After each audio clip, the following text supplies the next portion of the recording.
Hey guys, my name is JessiMew, and welcome back to the Lone Wolf Challenge. In the last episode, Hare and Litzy discovered the Swamp Mother, a strange purple creature who might just be looking to steal away their babies. She discovered Sky left all on her own, and with her sickness the way that it is, she probably assumed that Hare and Litzy weren't taking care of their kids. So she's trying to lure little Sky away right now, and we figure she's probably hopped into the darkness somewhere around the shores. It's fitting too, because I'm sure that Sky would want to go that way anyways. So as her little sister is still asleep in the nest, this is the perfect time for her to make her grand escape. We'll have her slink into the grasses, and she's going to blend in so well too with her dark fur. That's where that melanism trait is going to play in her favor.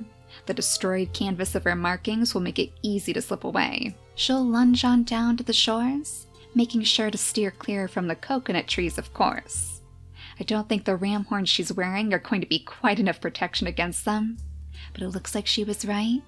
Our little swamp mother has been waiting in the tide pools for her. She's the first creature we've seen on this island with the toxic body, so I feel like she would be a special gift from Takir. I'm sure he loves to play with those bright, colorful patterns of the toxic body in general, and I'm sure that certain other creatures in our tribe are going to be just as impressed. But they're a little bit busy at the moment.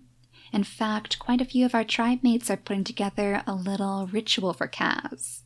He recently passed away after all of his hard work was washed away from the stones, and I feel like that would be the perfect way for our tribe to remember him, by painting him on the very same stone that he worked on. So I'm sure that Navi is going to try her best to gather as many berries as she can, and Cease, of course, because she cares for her so much, will do the same. She may not have known Kaz, but she knows how much he meant to Navi, and that's going to be enough for a little scorpion. Rovan, of course, is going to be doing most of the work, so we'll have him go ahead and collect these berries right next to the rock. And then I suppose for the rest of his turns, we could have him scoot on over here and pick up some of this extra tall grass to use as a paintbrush. For the most part, I would imagine that he probably does use his fishing tail. It would be great for adding details to his paintings, the more dexterous he gets. But he still does appreciate the old ways of painting too, so maybe we'll have to see if we can gather up some of those cattails as well. I'm sure that Navi would be up for the job. Let's bring her right over here next. I think she should be able to pick up this grass too. And that might just unlock the barrier between them and our swamp mother. Is she still waiting on the shores? Yeah, she doesn't seem too interested in moving. I wonder if maybe she's found a shell down there, something that she's particularly interested in. Maybe she's even found some little fish that she knows Sky could scoop up, because despite her sickness, she knows that Sky is a fighter. Oh, and Kimmy Lynn, you better grab those berries too. She's going to steer clear of the poison berries. She's a little bit too close to the end of her lifespan as it is. But with that bunny eyeing up your meal, you better make sure that you grab it before it does. Maybe we even want you to come over here and clear out some of the grasses too, just so you have a little bit more room to work with. Then you'll definitely be able to see those pesky bunnies coming, because goodness knows they are running rampant now that Hare is gone. I'm hoping that Apex is going to be able to make his way back soon. He's just like Hare. He has enough strength to take down the bunnies, and that's probably going to be their main source of food. He actually has a little baby to take care of now too. Toothless has been left as his charge. So with only 2 gems to his name, Apex has a lot of responsibility to live up to. I can see Toothless being a bit of the mischievous sort, but with those big ears of his, he's going to be able to hear those bunnies coming for miles. So he could actually let Apex know if he hears any food skittering around in the distance, or any other dangers that they may cross for that matter. Apex seems a little bit more distant and brooding to me. He would probably be more serious because he knows how much is weighing down on his shoulders. So maybe he would insist that Toothless stays right by his side. He's not going to let him wander off too far. He's only a little baby after all, and he certainly wouldn't stand a chance against any hyenas. So Pudding, you were out here collecting food with your mother. Let's actually bring you forward. You're a little bit better at seeing than your mother is, so you should be able to guide her straight over to this berry bush. And it looks like there are actually berries for you to pick. We figured that the bunnies had probably devoured this place, so I'm glad to see that not all has been lost. Now Kovu is still making sure that this rogue male doesn't get too close. Luckily, we've created a little bit of a barrier here, so he can't even make it into our main camp. He's probably so confused though. I feel like he's only out here looking for his lost mate, but unfortunately Adrian is long gone. I wonder what he would think if he noticed Kimmy-Lyn? I mean, they looked so similar. They were both wild mushrooms. The only difference is really in personality. Kimmy-Lyn is much more of a homebody, while our wild mushroom preferred to roam the uncharted darkness. Maybe that's even why he's peering over the stones, peering over the barrier that our tribe has made. He sees somebody who looks suspiciously like his mate, and he can't help but be a little bit curious. Oh, are you getting curious about the poison paints too, little bunny? This guy must be here for Takir, probably inspecting these strange plants. So while Kovu won't be moving anytime soon, we could have Loki do a little bit of gathering too. He's probably searching for some paints for his father as well, and he wants to be known as the greatest collector in the land anyways. So let's bring him down here. He can scoot past the ladies, and he can jump down to this barrier between us and the swamps. He's found one berry bush, but he won't get much use out of it. At least not until we skip the day and the berries grow back. Now I'm sure Litzy is feeling more lost than ever. She's lost her mate, she's lost one of her daughters, and she's lost herself way out here in the middle of the swamps. If she's not careful, she could run into some serious danger. And since I don't see any roots around here, maybe it's time that she starts clearing out the place. We'll have her start small, just pick up all of the grass around her while still leaving the nest covered up. Maybe then the berginas won't see them. And then I think all we have left to do is just paw at the ground for some roots, because there are a couple of roots in the main part of camp. It's too bad you don't have any roots right next to you, Kovu. In fact, there's really not much you can do here. We could have you scoot one tile forward. That would still protect the barrier, but it would also allow him to do a little bit of tidying up around here too. If you were really brave, you could actually reach your paw in and try to grab one of these berries on the cactus. I wonder if he would get curious?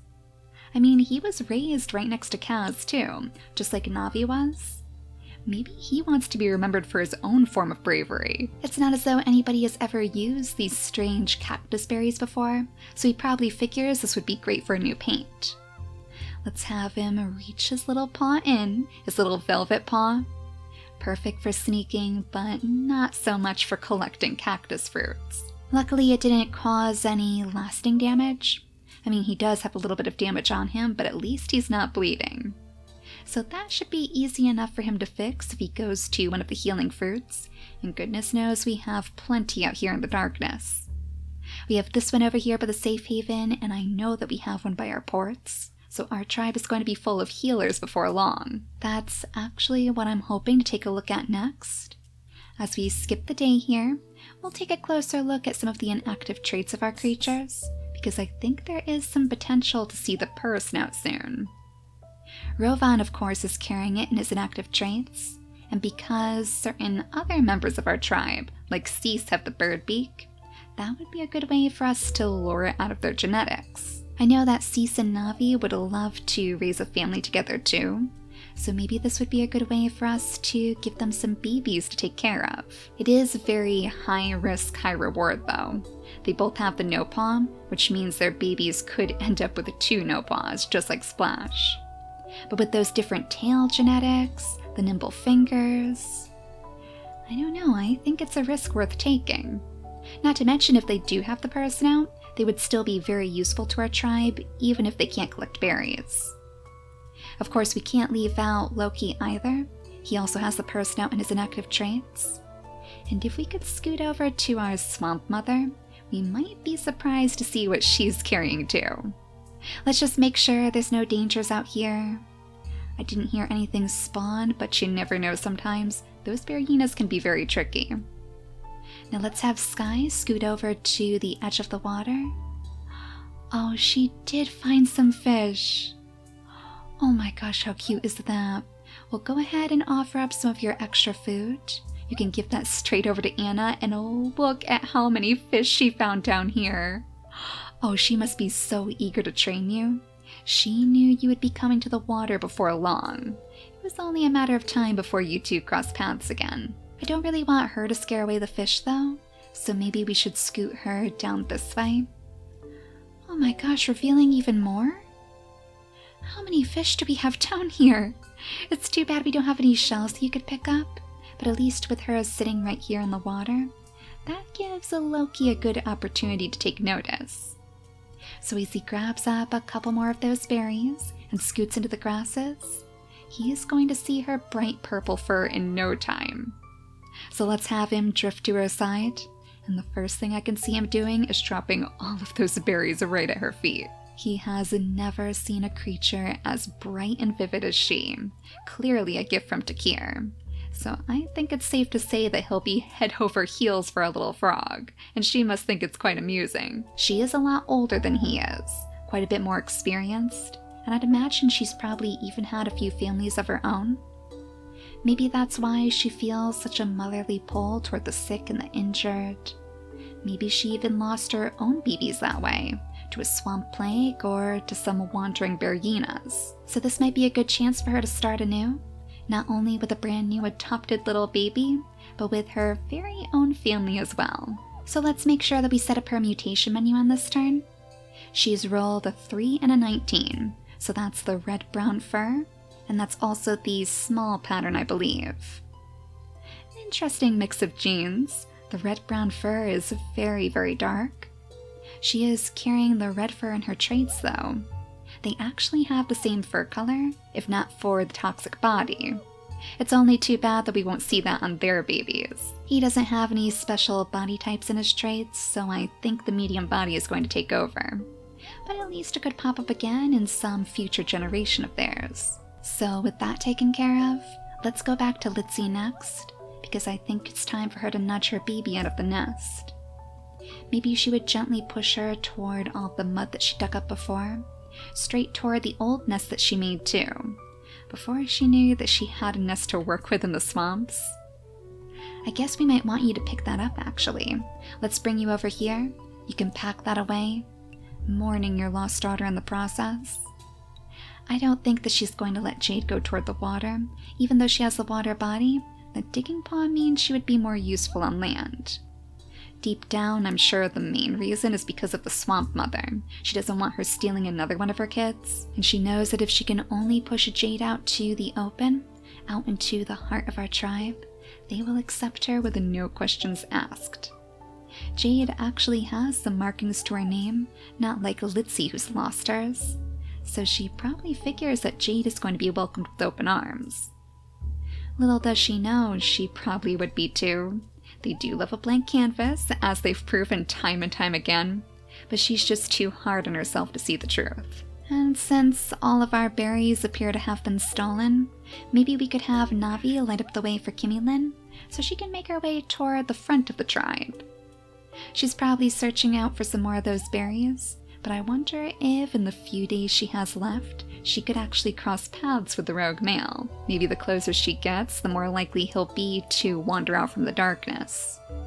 It looks like right now he may have skittered back to his home. It makes me wonder if Kovu could maybe tiptoe away from his post, but we'll wait until our current turn is done. Don't want to cause any accidents after all. If that rogue male does decide to sneak past, he is going to be very, very embarrassed if he's out of energy. Oh, this is Ramiko's last day too? We'll gather up the last of those berries, and then I'm pretty sure there was a rock around here somewhere. It's probably in the darkness, over here in the grass. There it is. This would be the perfect place for putting to paint Ramiko's mural. We have plenty of berries for you to use, plenty of different types of bushes. Maybe your brother could even offer up those cactus fruits that he picked the day before. I don't think that he's going to try that again, though. He might have some energy to spare, but that was far too painful on his poor velvet paws. So there's really not too many more berries for us to pick here. That must mean that the mural is almost done. And I'm sure that Rovan has painted a wonderful scene of Kaz's biggest success. Probably the very first time that he picked up those poison berries and gave our tribe a brand new type of paint to use. Eventually his mural will be washed away too, but I think that's all part of the design. One of you had a great idea that when the rain does wash away the paints, that's when our tribe could believe that their soul has moved on. And have you grown your final gem, Apex? Excellent, another gem to protect Toothless with. So where are the little bunnies hopping around now? We do actually have some moles you could pick up instead. We're just going to have to scoot Toothless over here, that way he can guide you behind it. Right now it looks like it's probably going to notice you. It'll be turning this way after all, so as you dart in front of it, it's probably going to get scared back into its burrow. We could try the other one instead, but it's such a tight squeeze here. I feel like we're probably going to scare something away no matter what. Well, come on over here. We'll have Toothless maybe pick up some of the grasses, and then I guess you're going to have to do the same. You'll have to lie in wait for now, and on the next turn we'll make sure that you have the chance to catch your mole. So now we're just down to you, Kovu, and I still don't see that rogue male, so I think you're getting pretty curious. Let's have you tiptoe your way further. Oh, there are plenty of berry bushes out here. No wonder the rogue male got lost. I have a feeling he's probably way off in the darkness somewhere. Maybe he finally realized that Adrian is gone for good. So I wonder if you could actually sneak some of the berries from these berry bushes. I know the bunnies are kind of doing a number on them, but we do need the extra paints, so it would be a very valiant effort. Well, let's go ahead and skip the day again, and then we'll be able to build a nest for our little swamp mother. I'm sure she would want to build the nest somewhere safely on dry land. Despite her webbed feet, she knows her baby won't have any water-breathing powers. So as she leaps onto the cliff sides and builds her nest next to the guardian moles, we'll have Sky take her first deep dive into the ocean and go chasing after all these fish. Oh my gosh, there are still so many out here. It would be great if you could find some shells for her too, but the fish are a wonderful start. Pretty sure I heard the bunnies stealing from us though, and I have a feeling it's probably your bunnies, Kovu. Yep, it looks like they may have picked that berry bush clean, but I know you had another one over here next to the cactus. So let's see if this one is safe. Yes, excellent. Go ahead and grab those berries for us. It's not much thanks to yet another drought. And there's the rogue male. Oh, just in time. Scoot on back into the tall grass to block the tribe for us, and you can hand off your berries to Rovan soon. After all, they're going to be concerned with a different visitor in just a moment. If we bring Litzy up this way instead, maybe we could have Jade wrap her way around the grasslands. That might be a good way for her to go. She could actually dig up the roots as she goes too. So let's have her scoot her way around all the thorns. Litzy can try her best to guide her daughter as far as she can, but she'll only go as far as the borders. This stump will be a good help too. She can jump on top of it and then she can see for miles, right over the top of all that tall grass. So I guess on the next turn, she should be making her way into the clearing with so many of these roots in tow. I'll bet Rovan is going to be really pleased too. He's been having trouble pulling up the roots from the ground, and I wonder if she could find him some clay to work with too. He must be able to see how sore Navi and Cease's hearts are though. With no babies wandering around the tribe, with all of the youngest members of the tribe so far away, they're probably all aching to see some new life.